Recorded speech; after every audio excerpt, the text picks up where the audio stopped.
what are you reading? Hey, Trifles by Susan Glasswell. You read it? Yeah, remember that part about when he dies? Yeah, it's pretty bad. Yeah. It's kind of sad, too. Yeah. How's it going? How's it going? Wow, you all piled in pretty fast. Today we're going to be looking at the play by Susan Glasswell called Trifles. Trifles was written in the 1920s and took place then. It's about a man who was murdered. Of course. Can't make a good play without somebody dying.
Alright, this book is named Trifles, and it's by Susan Glasswell from 1916. It's pretty much about a man who was killed in his bed one night in his farmhouse. And really, the main characters in this story are Mrs. Howe, Mrs. Peters, the county attorney, the sheriff, and Mrs. Wright, and Mr. Wright, and so forth. In this story, Trifles, Mrs. Howe mentions how about the messy house and how women are usually worried over trifles. Which just brings me to the point that pretty much once everything builds up over these trifles, all these trifles, that eventually she's going to snap, and it actually happens in the story. But in this story, everyone really knew who committed the crime. Mr. Hale walked in on Mrs. Wright rocking in a rocking chair and just sitting there gloomed, playing with her, quilting away. And she really didn't even know it was cold out.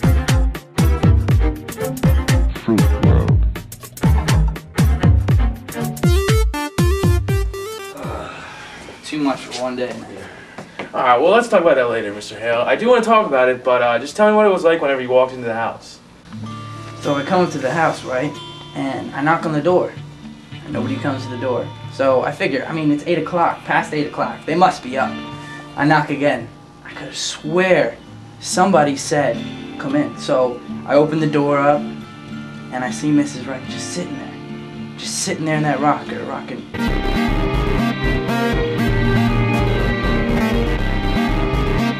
And what was she doing? She was just rocking back and forth. She was sitting there. She had this apron. She was pleating it and just kind of looked like she was doing something with it. I don't know. And what did she look like? She looked queer. She looked queer? What? Well, she looked like she didn't know what she was gonna do next, like confused and all, you know? Mm-hmm. How did she feel about you coming? I don't think she paid much attention to that. I asked her how she was doing and all. She didn't really say anything. I told her I was looking for John. She said I couldn't see John. like he was out to play golf or something. And I said, why can't I see him? Isn't he here? And she said, yeah. She tells me he's dead.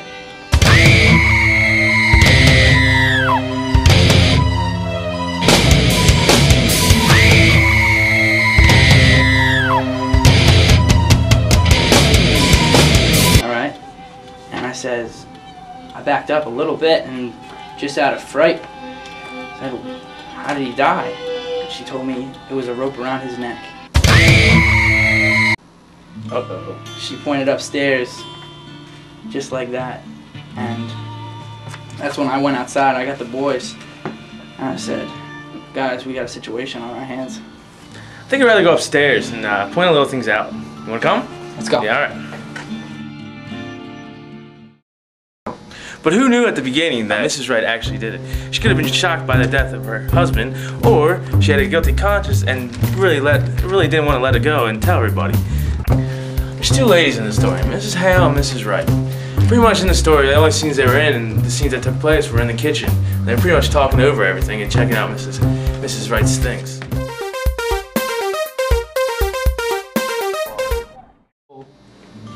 Mrs. Peters, Yes, Mrs. Hale? do you think she did it? Oh, I don't know. I don't think she did. Mr. Peters says it looks bad for her. Mr. Henderson is awful sarcastic in speech, and he'll make fun of her saying she didn't wake up. Well, I guess John Wright didn't wake up when they were slipping that rope around his neck.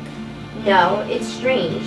It must have been done awful crafty and still. They say it was such a funny way to kill a man, rigging it all up like that. That's what Mr. Hale said. There was a gun in the house. That's what he didn't understand.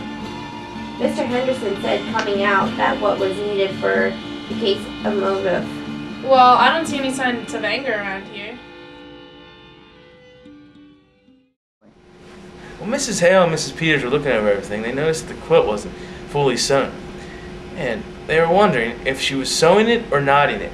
And this brings to a point whenever the county attorney and sheriff come walking in, they actually crack a joke. The sheriff cracks a joke about quilting or knotted.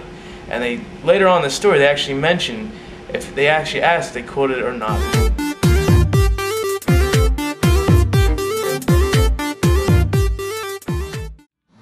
She was piecing a quilt. It's a log cabin. Pretty, isn't it? I wonder if she was going to quilt it or just knot it.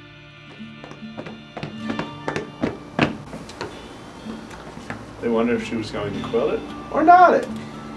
Frank's fire didn't seem to do too much up there. You want to go out to the barn and try to clear some of this up? I don't know of anything so strange. Are taking up time while they're waiting for the evidence? I don't think it's anything to laugh about. Of course they've got awful important things on their minds.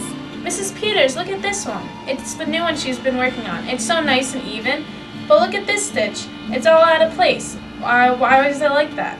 What are you doing, Mrs. Hale? Just pulling out a stitch or two. It's not very even. Bad sewing always makes me very fidgety.